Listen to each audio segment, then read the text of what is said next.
તો રાજ્યમાં ભર ઉનાળે કમોસમી વરસાદની આગાહી. રાજ્યમાં ગાજવીજ સાથે હળવા વરસાદની આગાહી. સાયક્લોનિક સર્ક્યુલેશન સક્રિય થતા વરસાદની આગાહી કરવામાં આવી. બનાસકાંઠા, સાબરકાંઠા અને મહેસાણામાં પણ વરસાદની આગાહી. આજે અરવલ્લી, ખેડા, પંચમહાલ અને દાહોદમાં વરસાદની આગાહી. છોટાઉદેપુર, નર્મદા, ડાંગ, સુરતમાં વરસાદની આગાહી. નવસારી, વલસાડ, વડોદરામાં વરસાદની આગાહી કરી.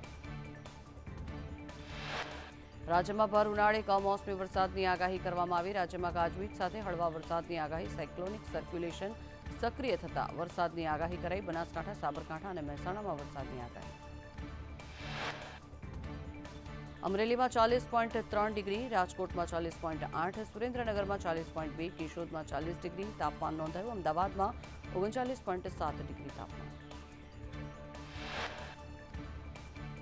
જૂનાગઢ માર્કેટિંગ યાર્ડમાં કેસર કેરીના ભાવમાં કડાકો થયો. 2 દિવસ પહેલા ₹2,000 અને 4,000ના ભાવમાં 1200 થી 1700 રૂપિયાનો ઘટાડો નોંધાયો. એક દિવસમાં કેસર કેરીનો ભાવ ₹800 ઘટ્યો. અમેરિકામાં માર્ગ અકસ્માતમાં 3 ગુજરાતીઓના મોત થયા. કાર ઓવરપાસ પાસે અથડાઈ જતા 3 મહિલાઓના થયા મોત. કેરોલિનાના ગ્રીનવિલેમાં ગમખ્વાર અકસ્માત સર્જાયો. આણંદના વાસણા ગામની 2 મહિલાઓના મોત. મોરબીમાં મચ્છુ ડેમના દરવાજામાં કલરકામ માટે ડેમ ખાલી કરવામાં આવશે. મચ્છુ 3 ડેમમાંથી 900 ક્યુસેક પાણી મચ્છુ નદીમાં છોડવામાં આવ્યું. એક દરવાજો 1 ફૂટ ખોલાયો. 3 દિવસમાં 232 MCFT પાણી નદીમાં છોડવામાં આવશે. તેથી મોરબી માળિયાના 21 ગામોને એલર્ટ આપવામાં આવ્યું. જમ્મુ કાશ્મીરના કિશ્તવાડમાં ભૂકંપના આંચકા અનુભવાયા. રિક્ટર સ્કેલ પર તેની તીવ્રતા 3.2 માપવામાં આવી.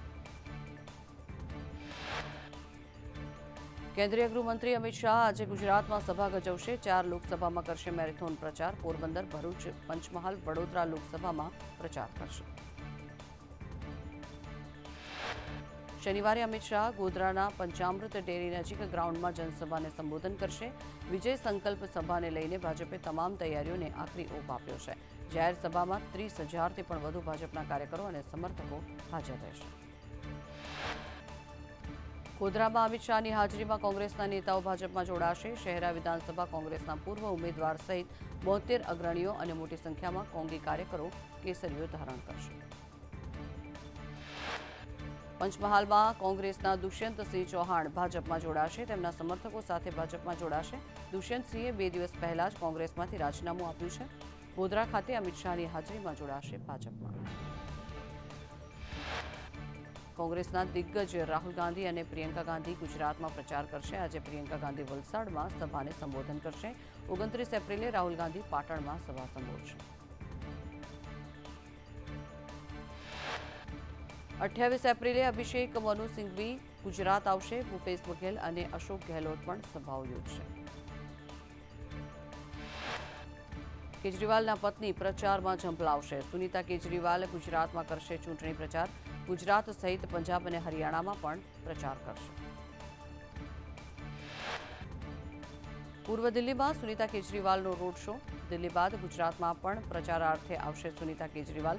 અરવિંદ કેજરીવાલ જેલમાં હોવાથી પત્નીએ કમાન સંભાળી.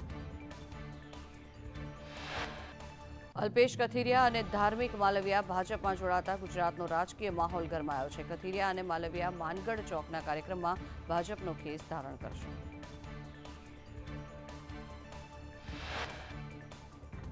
તો રાહુલ ગાંધી અમેઠીથી ચૂંટણી લડી શકે છે. કોંગ્રેસ સીઈસીની બેઠક આજે રાત્રે મળશે. અમેઠી અને રાયબરેલી પર ચર્ચા થશે. રાહુલ ગાંધીની કોર ટીમ અમેઠીની મુલાકાત લઈ શકે છે. વડાપ્રધાન નરેન્દ્ર મોદી આજે ગોવાના વાસ્કો શહેરમાં જાહેર સભાને સંબોધન કરશે. લોકસભા ચૂંટણી માટે દરિયાકાંઠાના રાજ્યમાં મોદીજીની આ પ્રથમ ચૂંટણી રેલી. લોકસભા ચૂંટણીને લઈને કોંગ્રેસ અને ભાજપનો પ્રચાર ચાલી રહ્યો છે. ત્યારે જૂનાગઢના રાજેશ ચુડાસમાનો પ્રચાર પૂરજોશમાં. રાજેશ ચુડાસમાએ 5 લાખથી પણ વધુની લીડની જીતનો દાવો કર્યો. લોકસભાની ચૂંટણીના બીજા તબક્કામાં 68.49% મતદાન થયું. કેરળમાં 70.21%, વાયનાડમાં રેકોર્ડ બ્રેક 72.70% મતદાન. જસદણમાં ભાજપના મધ્યસ્થ કાર્યાલયના ઉદ્ઘાટનમાં રૂપાલાનું નિવેદન. કહ્યું, મારી ભૂલ બાબતે મેં માફી માંગી છે. મારી ભૂલ છે તો પીએમ મોદીનો વિરોધ કેમ? દેશ અને પાર્ટીના ઘડતરમાં રાજપૂતોનું મોટું યોગદાન રહ્યું છે. રૂપાલાએ કહ્યું કે ક્ષત્રિય સમાજને મોદી સામે ઊભો કરી દેવો અયોગ્ય છે. ક્ષત્રિય આગેવાનોને પુનર્વિચાર કરવા વિનંતી. આ દેશ માટે ક્ષત્રિય સમાજે અનેક બલિદાન આપ્યા છે. ભાવનગરના જેસર તાલુકાના અનેક ગામમાં ભાજપના નેતાઓની પ્રવેશબંધી કરવામાં આવી. ભાજપના ધારાસભ્ય મહેશ કસવાલાને જડકલા અને કાતરોડી ગામમાં જતા રોકવામાં આવ્યા. ક્ષત્રિય યુવાનોએ વિરોધ કરતા પ્રચાર કર્યા. કસવાલા પાછા ફર્યા.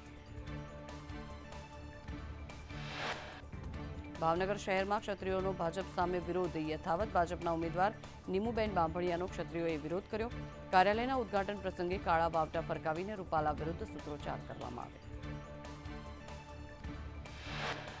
જામનગરના નવા ગામ ગેડમાં રાજપૂત યુવાનોએ ભાજપના કાર્યક્રમમાં રૂપાલાનો વિરોધ નોંધાવ્યો. સાથે જ કાર્યક્રમમાં રાખેલી ખુરશીઓ પણ ઉછાળવામાં આવી. ભાજપનું કાર્યાલય ખુલ્લું મૂક્યું ત્યારે જય ભવાની અને રૂપાલા હાય હાયના નારા સાથે વિરોધ પ્રદર્શિત કરાયો.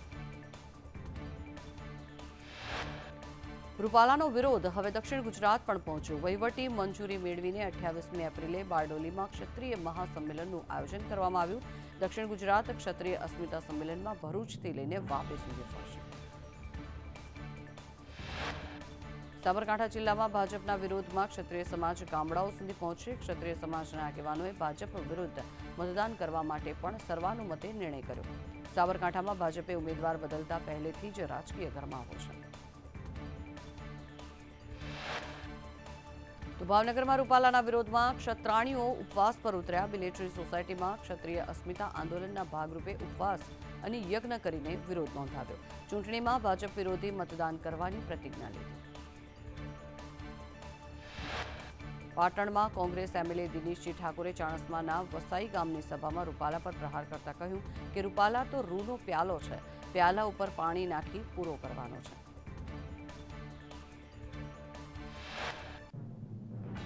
નર્મદામાં ભાજપના ક્ષત્રિય આગેવાનોએ રાજીનામા ધરી દીધા. રાજપૂત સમાજ દ્વારા ભાજપ વિરુદ્ધ પ્રચાર અંગે મીટિંગ યોજાઈ. રૂપાલાની ટિકિટ રદ નહીં કર્યાના વિરોધમાં રાજીનામા અપાયા.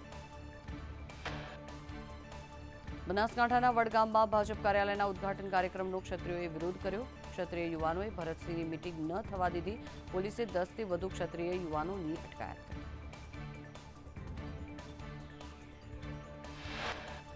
6 દિવસથી ગાયબ નિલેશ કુંભાણીનો પ્રથમવાર વિડીયો સામે આવ્યો. તેમણે વિડીયોમાં કહ્યું કે કોંગ્રેસના નેતાઓ મારી સાથે રથમાં બેસવા તૈયાર ન હતા. બૂથની માહિતી પણ કોંગ્રેસના નેતાઓ આપતા ન હતા. કોંગ્રેસના નેતાઓ મારી સાથે રથમાં બેસવા તૈયાર ન હતા. હું છેલ્લે સુધી મોવડી મંડળના સંપર્કમાં હતો. પિટિશન દાખલ કરવા માટે અમદાવાદ જવાનું હતું. કોના ઇશારે નેતાઓએ મારા ઘર પર વિરોધ કર્યો. 2017માં પણ મને ભાજપમાંથી ઓફર હતી. જે વિરોધ કરે છે તે પણ ભાજપ સાથે જ બેસેલા હતા. નિલેશ કુંભાણીએ પ્રતાપ દુધાત પર પ્રહાર કરતા કહ્યું કે દુધાત મારો ફોન ઉપાડતા ન હતા. ફોર્મ ભરતા સમયે પણ દુધાત સાથે હાજર ન રહ્યા. કોંગ્રેસ નેતા અસલમ સાયકલવાલાએ કહ્યું કે નિલેશ કુંભાણી સૌથી મોટો ગદ્દાર વ્યક્તિ છે. ચોરની જેમ કલેક્ટર ઓફિસના પાછલા બારણેથી ભાગી ગયો. કુંભાણીને પ્રજા અને કુદરત કદી માફ નહીં કરે. સાયકલવાલાએ કહ્યું કે કુંભાણીને આજીવન પાર્ટીમાંથી હકાલપટ્ટી કરી દેવી જોઈએ. કોંગ્રેસના કાર્યકર્તાઓ તેમની પડખે હતા. નિલેશ કુંભાણી ચોર અને ગદ્દાર છે.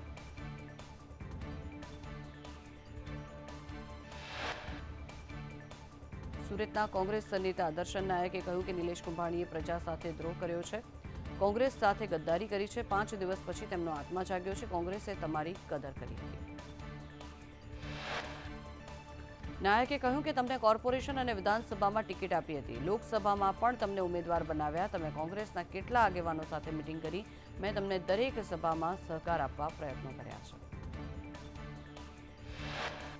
પાટણ લોકસભા બેઠકના કોંગ્રેસના ઉમેદવાર ચંદનજી ઠાકોરે ચૂંટણી પ્રચાર કર્યો. મતદારોને રીઝવવા માટે જિલ્લામાં ડોર ટુ ડોર અને લોકસંપર્ક શરૂ કર્યો.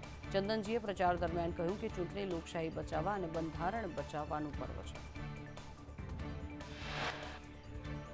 પાટણમાં ભાજપના લોકસભાના ઉમેદવારનો ડોર ટુ ડોર પ્રચાર. ભરતસિંહ ડાભીના સમર્થનમાં સિદ્ધપુરમાં વિશ્વકર્મા સંમેલન યોજવામાં આવ્યું. વિશ્વકર્મા સમાજે ભાજપને સમર્થન આપ્યું. ડાંગના સુબીરમાં ધારાસભ્ય ગણપત વસાવાના અધ્યક્ષ સ્થાને જંગલ જમીન અને ખેડાણ લાભાર્થી સંમેલન યોજાયું. ગણપત વસાવાએ કહ્યું કે કોંગ્રેસના જૂઠા વચનો અને આદિવાસીને ગેરમાર્ગે દોરે તેવી અફવાઓથી દૂર રહેજો. ચોથાર નેસડામાં પીવાના પાણીની તંગી સર્જાતા ગ્રામજનોએ મામલતદારને આવેદનપત્ર આપ્યું. સ્થાનિકોએ ચૂંટણી બહિષ્કારના બેનરો લગાવીને રોષ ઠાલવ્યો. ગુજરાત કોંગ્રેસ પ્રભારી મુકુલ વાસનિકે સંદેશ ન્યૂઝ સાથે ખાસ વાતચીત કરતા કહ્યું કે દેશભરમાં ભાજપ વિરુદ્ધ આક્રોશ, ભાજપ વિરુદ્ધ મતદાન કરવા માટે લોકો ઉત્સુક છે. લોકતંત્ર પર અમને વિશ્વાસ છે. વધુમાં મુકુલ વાસનિકે કહ્યું કે સુરતમાં ભાજપે હથકંડા અપનાવ્યા છે. ભાજપના હથકંડા નૈતિક મૂલ્યો વિરુદ્ધના છે. ભાજપને 7 તારીખે જવાબ મળશે. છોટાઉદેપુરમાં કોંગ્રેસના ઉમેદવાર સુખરામ રાઠવાના પ્રચારમાં ઇન્દ્રનીલ રાજ્યગુરુ જોડાયા. રાઠવાના પ્રચારમાં શક્તિસિંહ ગોહિલ અને મુકુલ વાસનિક હાજર રહ્યા. ઇન્દ્રનીલે ભાજપ પર પ્રહાર કરતા કહ્યું કે 400ની સીટ એમનો અહેમ છે. કોંગ્રેસ કેન્દ્રમાં સરકાર બનાવશે.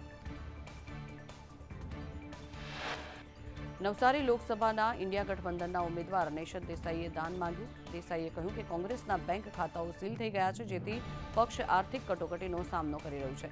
નૈશદ દેસાઈએ કહ્યું કે ન છૂટકે તમને દાન કરવાની પ્રાર્થના કરવી પડી રહી છે. લોકસભાની ચૂંટણીને લઈને ભાજપ કોંગ્રેસે પ્રચાર પ્રસાર તેજ કર્યા. ખેડા કોંગ્રેસના ઉમેદવાર કાળુસિંહ ડાભીએ પ્રચાર પૂરજોશમાં શરૂ કર્યો. બંને પક્ષોએ ગ્રામ્ય વિસ્તારોમાં ડોર ટુ ડોર પ્રચાર કરીને મત માંગી રહ્યા છે. અમદાવાદમાં પૂર્વના ઉમેદવાર હસમુખ પટેલે 7 લાખથી વધારે માર્જિનથી જીતવાનો વિશ્વાસ વ્યક્ત કર્યો છે. કહ્યું કે બાકીની 25 બેઠક પર 5 લાખની લીડથી જીતીશું.